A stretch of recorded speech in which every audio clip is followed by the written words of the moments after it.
sommes en plein cœur de l'hiver laotien.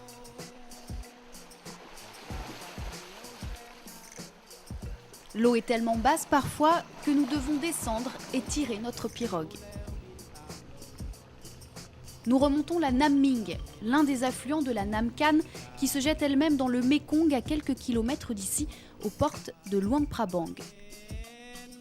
C'est sur ce territoire de 7000 km² que la région Centre travaille en coopération avec la province de Luang Prabang dans le cadre d'un programme appelé Éco-Vallée. Ambition de ce plan, allier préservation du patrimoine et développement socio-économique. Des milliers de personnes vivent ici, en quasi-autarcie. Aucune route ne relie leur village au reste de la province. Le seul moyen d'y accéder est d'emprunter la rivière. Nous nous rendons dans l'un de ces villages, Ban Wai Ao.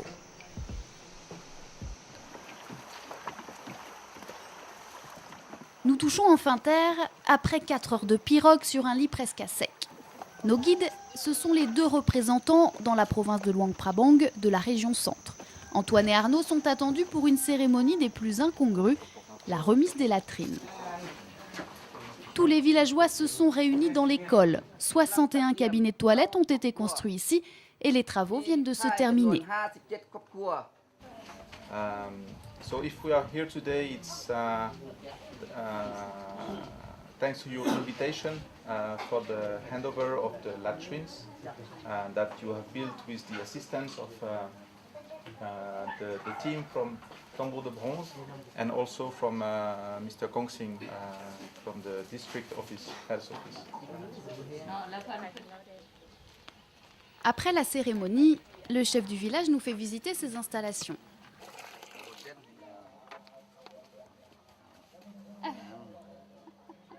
Ban Wai Ao est l'un des 13 villages sur lesquels travaillent Antoine et Arnaud. 13 villages du bassin versant de la Nam Khan auxquels la région Centre et la province de Luang Prabang, associées dans une coopération décentralisée, apportent leur soutien. La logistique étant assurée par l'association Tambour de Bronze, dont Pet Samon est salarié. À Ban Wai Ao, chaque famille dispose désormais d'un cabinet de toilette.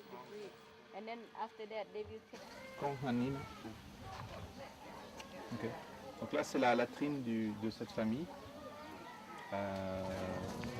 Donc là, ils ont choisi de faire l'abri en bois avec un toit en chaume. Mais on verra qu'il y en a d'autres avec des abris en bambou. Notre crainte un petit peu, c'est de revenir dans quelques mois et puis de trouver les latrines non utilisées et qui servent de placard à balai ou à outils d'hiver. Alors pour impliquer les villageois au maximum dans le projet, ces derniers ont dû mettre la main à la pâte. Construire l'abri, fournir le gravier et le sable pour le béton. Ils ont dû construire eux-mêmes l'ensemble du système d'évacuation sous le regard des spécialistes de Tambour du Bronze. Chaque famille doit également cotiser à une caisse commune. C'est bien maintenant, c'est beaucoup plus confortable. Pendant la saison des pluies, nous n'aurons plus à sortir dans la forêt. Et puis je comprends l'importance d'utiliser des latrines.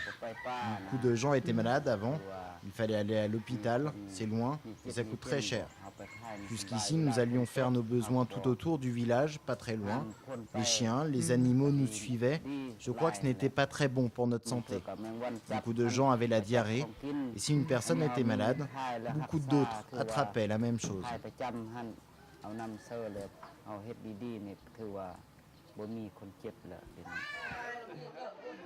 Après cette petite visite, nous devons retourner sur les lieux des festivités. Un bassi est organisé en notre honneur. Cette cérémonie rituelle doit nous porter chance. À chaque fil de coton accroché au poignet, une prière appelle les esprits à s'unir et catalyser bonheur, chance et prospérité.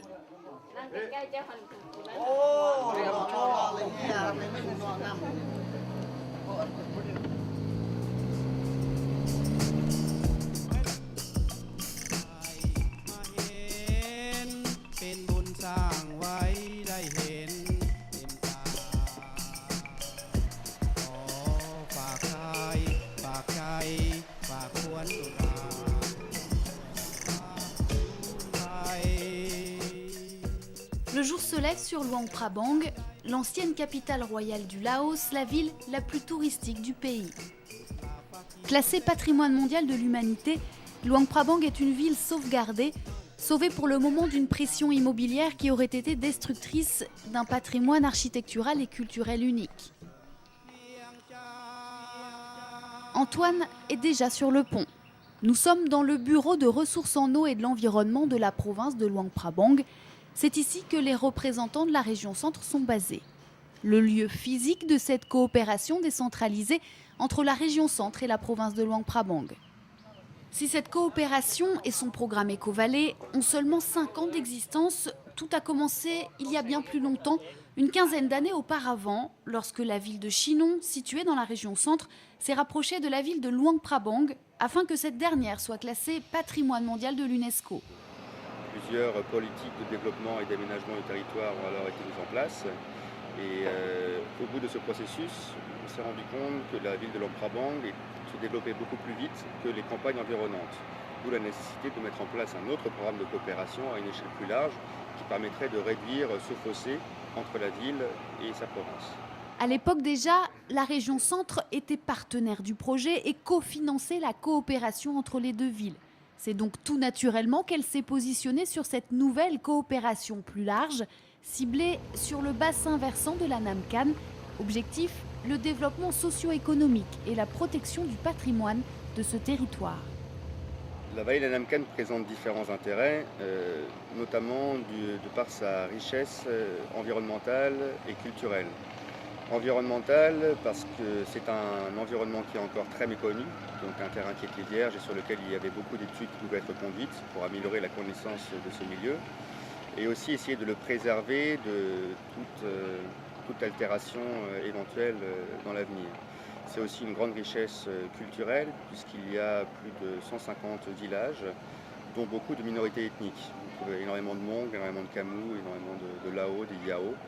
Et donc il semblait pertinent et intéressant de vouloir chercher à développer et à protéger en priorité cette aire géographique qui est toute proche de Luang Prabang, puisque la Nam Can se jette dans le Mekong au bout de la péninsule de Luang Prabang, donc juste derrière moi à 500 mètres.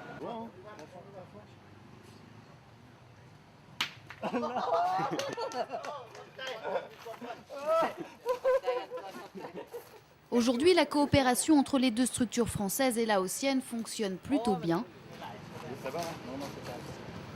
L'ambiance est même bonne, surtout le vendredi soir pour la traditionnelle partie de pétanque. Même le directeur du bureau participe. Cela fait 5 ans déjà que le projet a été lancé et semble porter ses fruits.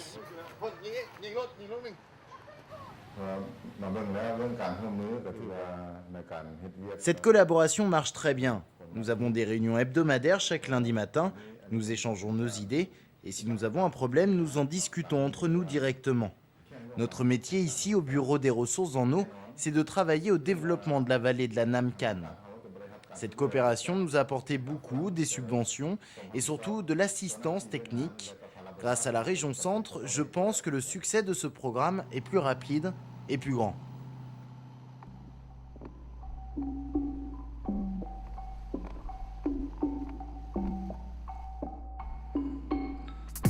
Nous entamons un autre voyage, cette fois sur la Nam Can. Un voyage périlleux, 7 heures de pirogue. Là aussi, l'eau est très basse. Certains rapides doivent être remontés à pied. Objectif de notre voyage, un autre village de la vallée de la Nam Can, Ben Samang.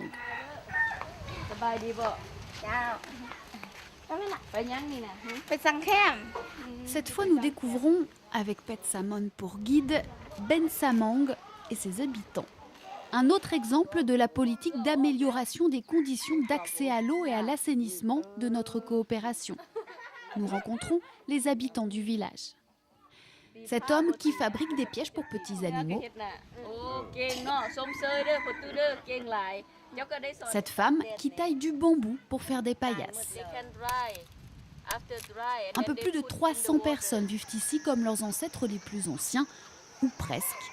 Un poteau électrique et une antenne télé y ont fait leur apparition il y a quelques mois et alimentent la hutte du chef. Et surtout, des WC et un système d'eau construit il y a seulement un mois. Petsamon, que nous avions déjà croisé à Ban Wayao, est la cheville ouvrière de l'association Tambour de Bronze. Elle nous emmène en dehors du village. Nous remontons tout le système de captation d'eau jusqu'à la source principale, située à 2 km en amont du village. Tout comme à Ban Wayao pour les latrines, c'est l'association Tambour de Bronze en partenariat avec les représentants de la région Centre qui ont supervisé l'installation de ce système d'eau. Ici se situe la source dont nous puisons l'eau pour approvisionner le village de Ban Samang. En fait, l'eau, normalement, sort de terre ici. Donc nous avons dû installer un système pour la canaliser et installer un puits.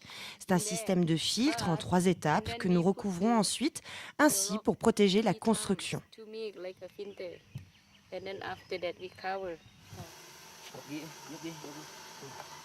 Deux hommes ont été nommés responsables du système. Ils ont suivi une formation et sont chargés de l'entretien du réseau. Quand l'association Tambour de Bronze est arrivée dans notre village avec son projet, elle cherchait quelqu'un pour s'occuper de l'entretien du futur système de captation d'eau. En fait, c'est le village qui nous a choisis. Les habitants ont pensé que nous étions les 2 personnes les plus aptes à gérer cela. Ensuite, on a dû suivre une formation. On a appris à prendre soin de tout le système. S'il y a quelque chose de cassé, notamment des fuites sur les joints de tuyaux, nous devons savoir comment faire pour réparer n'importe quoi. On a également dû mettre en place un système de cagnotte, une caisse commune dans laquelle cotise chaque famille à hauteur de 2000 kips par mois. Comme ça, s'il y a un problème, on a de l'argent pour réparer. Ici, tout le monde est content. Ce n'est pas un problème de payer pour les familles, parce que c'est vraiment un plus pour tout le monde d'avoir de l'eau qui arrive dans le village.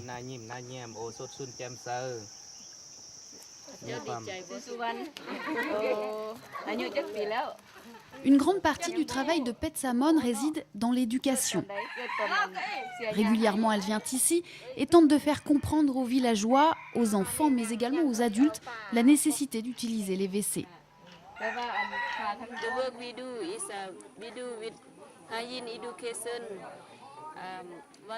Le travail que nous faisons ici consiste à éduquer les villageois.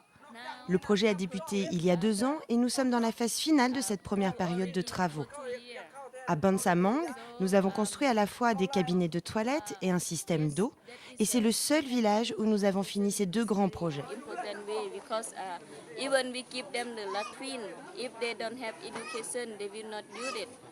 Mais nous avons encore beaucoup de travail à faire sur l'éducation. Parce que si on ne leur explique pas quel intérêt ils peuvent avoir à utiliser ces WC, ils ne les utiliseront pas. Depuis la nuit des temps, ces villageois vont faire leurs besoins dans les bois alentours. C'est une habitude. Et comme toutes les habitudes, elle est très difficile à faire oublier. Sans enseignement, ils continueront à faire pareil. Ce travail d'éducation, nous l'avons bien sûr commencé dès le début du projet, avant même de commencer à construire les latrines. Mais ce n'est pas suffisant. Encore aujourd'hui, on est obligé de les surveiller, de les suivre pour être sûr qu'ils ont compris et qu'ils les utilisent. S'ils continuent à aller dans les bois, ça veut dire que nous avons échoué, même si chaque famille dispose maintenant de cabinets.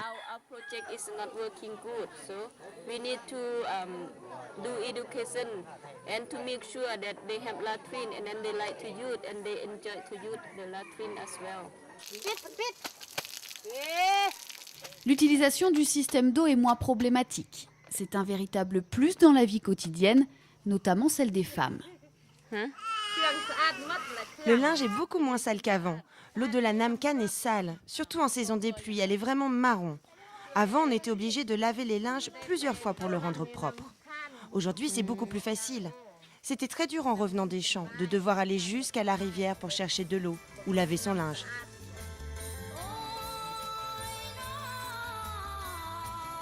Comme dans chaque village où le programme Éco-Vallée et l'association Tambour de Bronze travaillent, le processus est loin d'être terminé. Certaines familles qui ont du mal à entendre le message de Petsamon et de ses collègues n'ont toujours pas terminé l'installation de leurs toilettes. Quant à les utiliser réellement,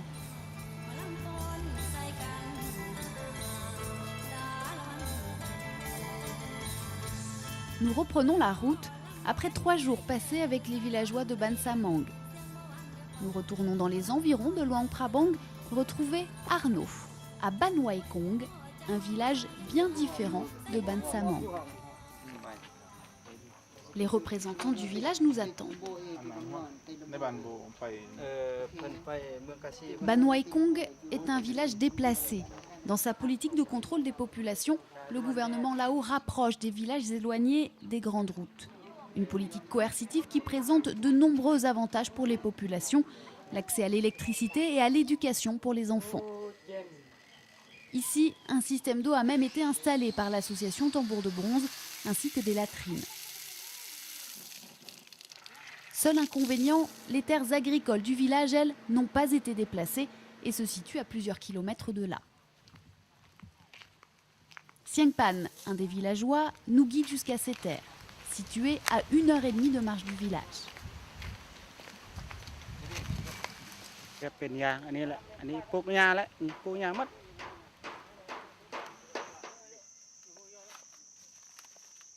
Siangpan participe au programme d'agroécologie proposé par la région Centre.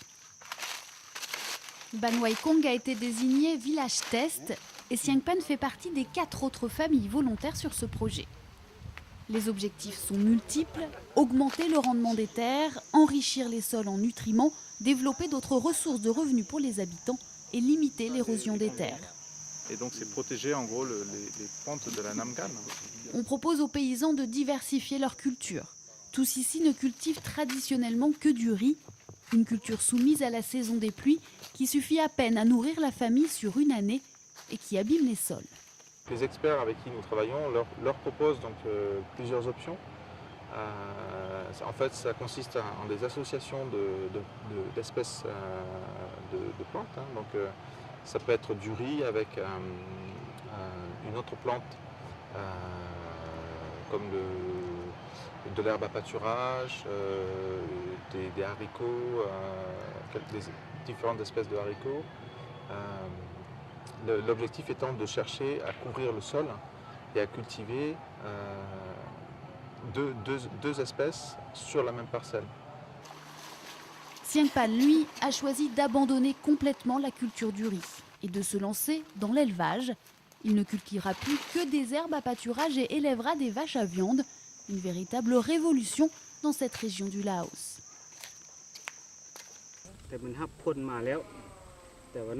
J'ai décidé de planter sur ma parcelle de l'herbe à pâturage pour nourrir mon bétail. J'aimerais faire de l'élevage mon métier, élever des bêtes, des chèvres, des vaches et cultiver moi-même de l'herbe pour les nourrir. Depuis que je suis né, je cultive le rail, le riz sur brûlis avec mes parents. Pour l'instant, et cela depuis toujours, on a juste assez de riz pour nourrir la famille, mais pas suffisamment pour en vendre et nous enrichir, consommer, acheter des biens de consommation. J'espère que ce choix, ce changement d'agriculture, me permettra de vendre des bêtes et me rapportera suffisamment d'argent pour, par exemple, m'acheter une moto, améliorer ma maison, m'acheter une télévision ou un téléphone.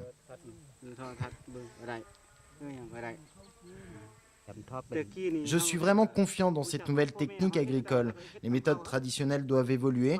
Mes parents ne sont plus là maintenant, mais pour moi c'est un changement normal. Je suis sûr de tirer des bénéfices de tout cela. De toute façon, cela ne peut pas être pire qu'avant.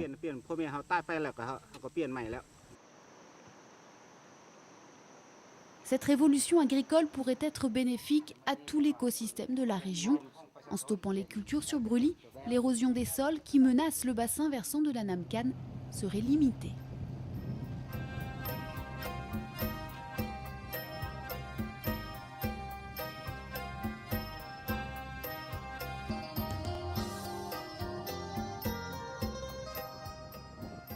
Agroécologie, latrine, Bornao, ce sont les premières réalisations concrètes de cette coopération. Des mesures apportant un mieux-être certain aux populations et dans le cas de l'agroécologie, un début de protection environnementale. Mais désormais, il s'agit pour la région Centre et la province de Luang Prabang d'aller encore plus loin.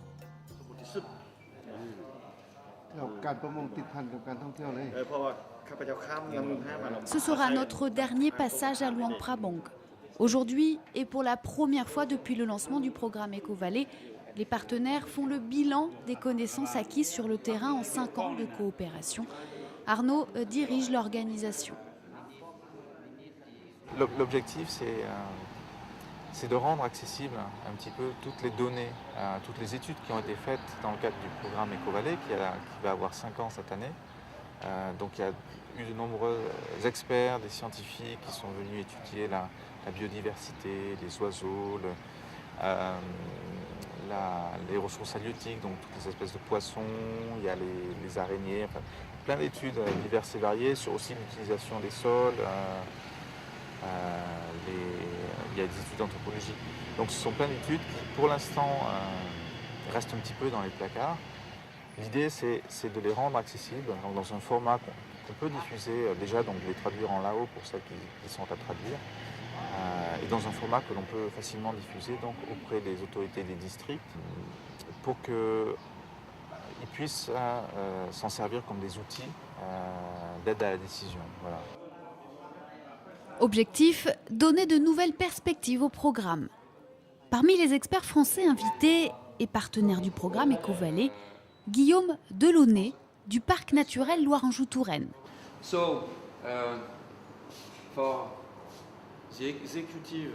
Il présente aux Laotiens le fonctionnement des parcs naturels français pour leur donner, pourquoi pas, quelques idées. Car au Laos comme en France, l'enjeu de demain est d'allier développement économique et protection du patrimoine. Grâce à Guillaume, nous allons prendre conscience de l'importance écologique de la vallée de la Namkan.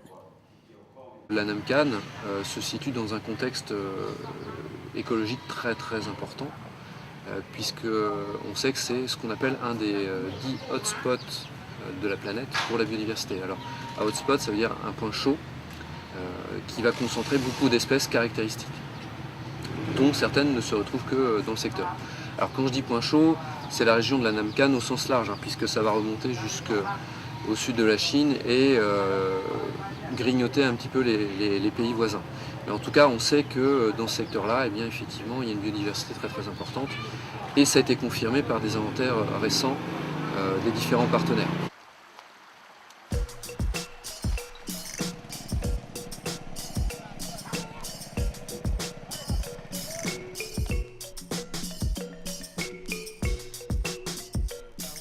Dans toute la vallée de la Namkan, les villageois vivent en symbiose avec l'eau. La Namkan y est source de vie, indispensable à la culture du riz et à la pêche. Cet équilibre social et écologique est aujourd'hui soumis à de nombreuses pressions. Vietnamiens et Chinois, alliés au gouvernement laotien, ne cessent de rêver de barrages sur la Namkan. Des études et des prospections ont déjà été lancées et commencent à en dévisager les rivages. C'est à ces pressions que la province de Luang Prabang et la région centre doivent maintenant répondre. Inquiet, inquiet parce que la Namkan c'est une rivière encore vierge, on va dire. Il n'y a aucune intervention humaine à proprement dit sur la rivière. Donc nous on voit ça, on peut penser que c'est dommage, oui, parce qu'on voit qu'il y a un potentiel autour de l'écotourisme, autour de la mise en valeur donc de ce bassin versant où il y a une biodiversité importante. Mais d'un autre côté, l'hydroélectricité, c'est un moyen aussi de développement économique. Donc dans un pays pauvre comme le Laos, c'est des choses qui sont à prendre en compte et à comprendre aussi, à comprendre quelles sont leurs priorités. Voilà.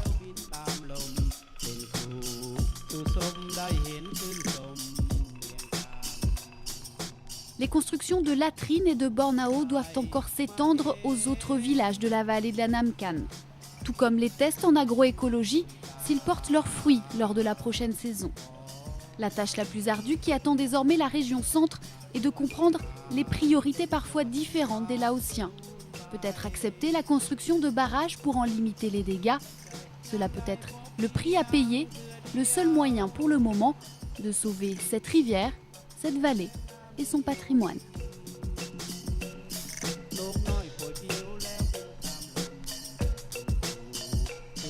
ได้เห็นชื่นชมชื่นชมเวียงใจ